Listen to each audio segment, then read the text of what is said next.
What are the best foods to eat for athletic performance? That is what I'm answering in today's Ask Yuri video. Ask Yuri.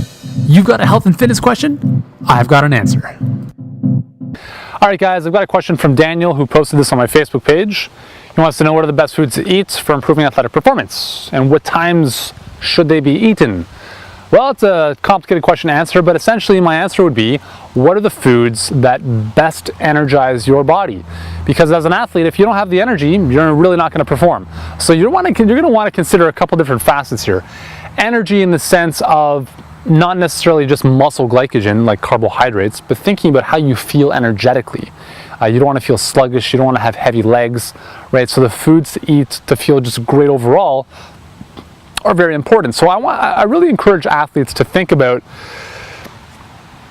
their overall diet as the most important pre-game meal, because it doesn't matter if you've got a game at 7 o'clock at night, what you have for lunch or dinner that day, it's never going to overshadow your overall diet. So think about how clean is your overall diet. That is the best performance meal that you can possibly eat.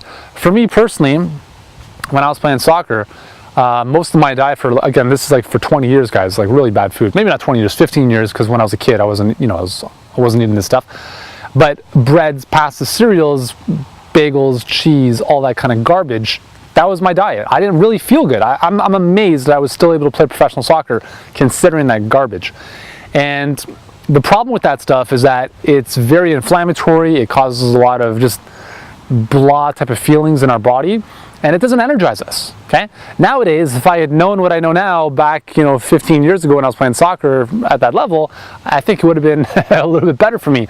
So now my approach is really about eating more plant-based foods, getting a lot of greens in, a lot of veggies, fruits, green juices, green smoothies. These are all the foods that energize our body. And I'm talking about energy from this feeling of energy, not, I don't feel too good today. I'm feeling pretty lethargic. You see the difference there? So I'm very energetic when I speak, very passionate. A lot of that is driven by, obviously, my passion for what I do, but also because I fuel my body with awesome foods. Now, secondly, you want to consider what you're consuming in terms of performance aids, in terms of recovery or pre-workout nutrition.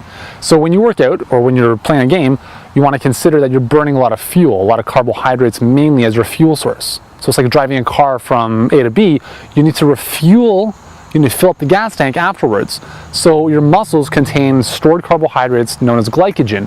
So you need to replenish that glycogen after a game, after a training session, to recover as best as possible for your next bout.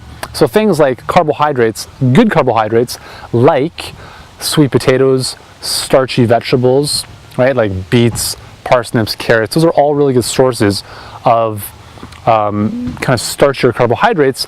Then you can look at non-glutinous pastas, so gluten-free pasta, rice pasta, stuff like that. You can look at almond flour bread if you really need to have bread.